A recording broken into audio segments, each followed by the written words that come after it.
तो चलिए आज हम लोग पाइथागोरस प्रमेय को समझने वाले हैं, ठीक है, जो कि मोस्ट इम्पोर्टेंट क्वेश्चन है आपके पेपर के नज़रिए से, ठीक है। तो क्लास 10th में ये मोस्ट इम्पोर्टेंट क्वेश्चन है, पहला ही पार्ट है त्रिकोणमिति का, ठीक है। उसमें पाइथागोरस के प्रमेय से हमको क्वेश्चन देता है सॉल्व करने का, ठीक है।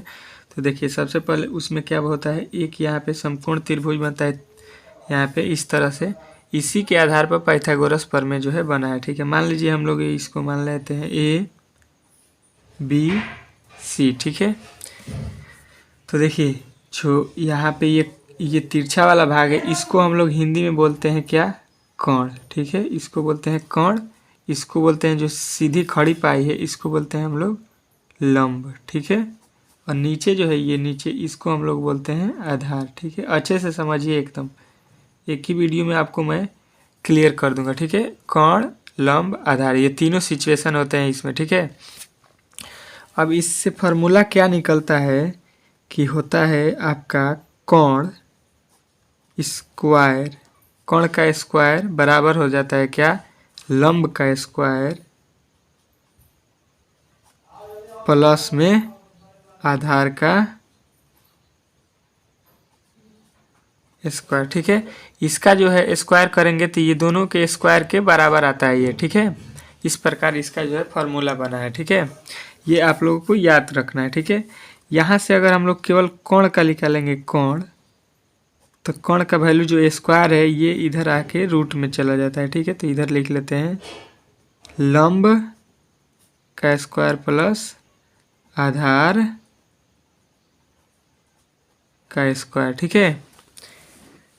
इसी प्रकार आपको यहाँ से देखिए, यहाँ से इसको हम लोग शॉर्ट फॉर्म में लिखते हैं यच, कोण को लिखते हैं यच, आधार को लिखते हैं बी और यहाँ पर लंब को लिखते हैं पी, ठीक है। तीनों शॉर्ट फॉर्म में यहाँ पर हम लोगों ने लिख दिया है, ठीक है। इसके आधार पर हम यहाँ से लिख सकते हैं यच बराबर अंडर रूट, लंब को लिखते हैं पी स्क्वायर प्लस यहाँ पे बी स्क्वायर, ठीक है। इस प्रकार आपको सूत्र इसका मिल जाएगा, ठीक है। इसी प्रकार अगर आप पी का निकालिएगा, पी मतलब लंब निकालिएगा, तो लंब का सूत्र क्या हो जाता है, यहाँ से लंब का सूत्र होता है, लंब जब निकालिएगा तो आधार जाके इधर क्या हो जाएगा, यहाँ पे प्लस में है आधार तो इधर जाएगा तो माइनस में हो जाएगा, यानी कोण, कोण को हम लिखेंगे यहाँ पे एच का स्क्वायर माइनस, यहाँ पे आधार इधर जाएगा तो आधार को बोलते हैं बी का स्क्वायर, ठीक है। इस प्रकार इसका सूत्र हो जाएगा पी निकालने का, मतलब लंब निकालने का।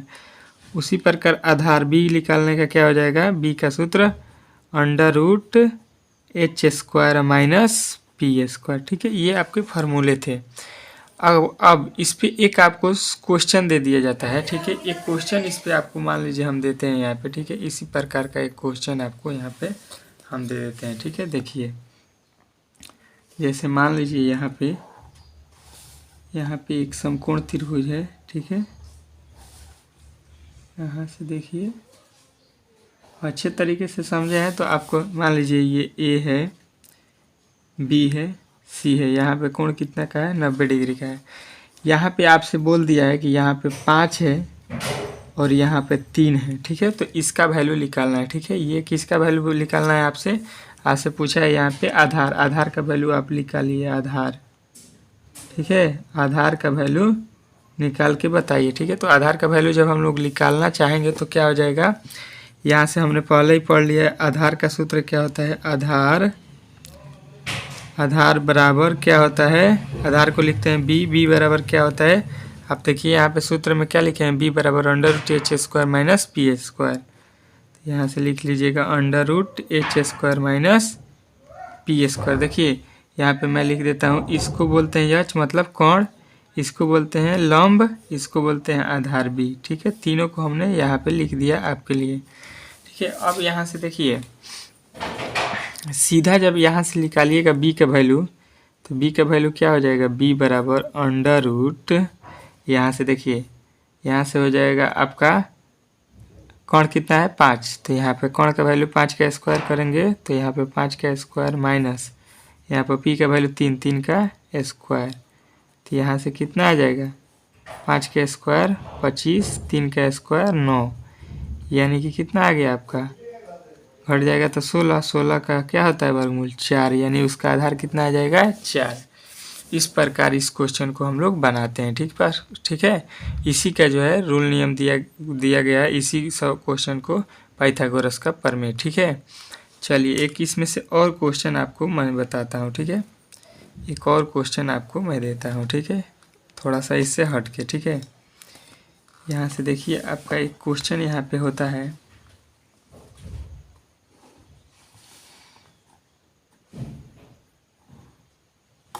इसी में का क्वेश्चन है, थोड़ा उफास आता है। ठीक है,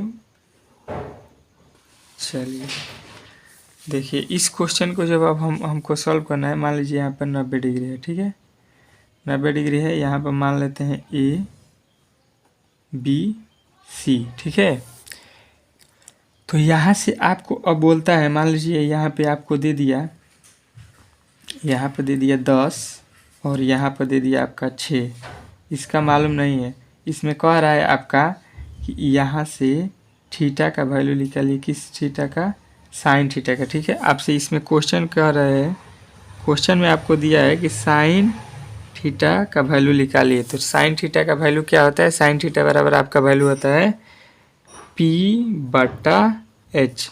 तो देखिए थीटा जहाँ है वहाँ से इसका वैल्यू लेंगे तो इसका सीधे सामने जाएंगे तो ये हो जाएगा P। इसमें P क्या हो जाएगा, आपका नीचे वाला भाग, आधार जो है यहाँ पर P बन जाएगा। क्यों, क्योंकि थीटा जो है हम लोग ऊपर लिए हैं, जब थीटा यहाँ से लेंगे तो इसके सीधे सामने ये P हो जाएगा। लेकिन कोण सेम वही रहता है, कोण में कोई चेंजिंग नहीं होता है। ठीक है, तो इसमें P चाहिए, P का वैल्यू हमको मालूम नहीं है, तो सबसे पहले यहाँ पे P का वैल्यू निकालेंगे। P बराबर क्या हो जाएगा आपका, P बराबर अभी हमने सूत्र पढ़ा है क्या, P बराबर √H² - B²। ठीक है, यही ना सूत्र हम लोगों ने पढ़ा है।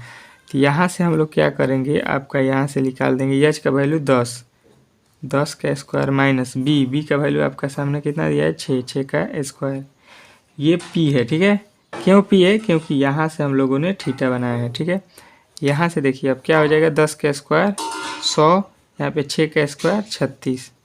तो यहाँ से अब कितना आ जाएगा आपका, 10 में से 36 गया 64, तो 64 का वर्गमूल आपको मालूम होगा कितना आता है, 8, यानी कि आपका P का वैल्यू कितना आ जाएगा, यहाँ पे 8 आ जाएगा। ठीक है, अब आपको P मिल गया, यहाँ पे H मिल गया और यहाँ पर B मिल गया। ठीक है, देखिए जहाँ से थीटा रहेगा वहाँ से हम इसका चेंजिंग करेंगे, यहाँ जब थीटा होगा तो ये P हो जाएगा, यहाँ थीटा होगा तो ये P हो जाएगा। कोण आपका कोई चेंजिंग नहीं होता, ये आपका फिक्स होता है। ठीक है, इस प्रकार। अब यहाँ से साइन थीटा बराबर पूछा है तो आप क्या कीजिएगा, P का वैल्यू आप देख लीजिए, यहाँ पे 8 दिया है, 8 और उसके बाटा में H का वैल्यू 10, ये कट जाते हैं 2 के पहाड़ में तो 4 और यहाँ पे 5, ये आपके राइट आंसर हो जाएंगे। ठीक है, इस प्रकार इसको हम लोग बनाते हैं। ठीक है, अगर मान लीजिए आपसे पूछ देता cos थीटा बराबर क्या होता है, तो आप लोगों को याद होना चाहिए B/H। यहाँ से B देखिए, B का वैल्यू यहाँ से देखिए कितना है, B का वैल्यू 6 और बटा H का वैल्यू 10, यहाँ से कट जाएगा तो कितना आ जाएगा, 3/5। इसी प्रकार cos tan cot का निकालने को आपको देता है। ठीक है, तो आप लोग आसान मेथड से समझे होंगे तो आपको ये समझ में आ चुका होगा कि ये क्वेश्चन किस प्रकार बनते हैं। ठीक है, चलिए अच्छा लगा हो वीडियो तो हमें चैनल को सब्सक्राइब करें और वीडियो को लाइक करें। ठीक है, मिलते हैं अगले वीडियो में।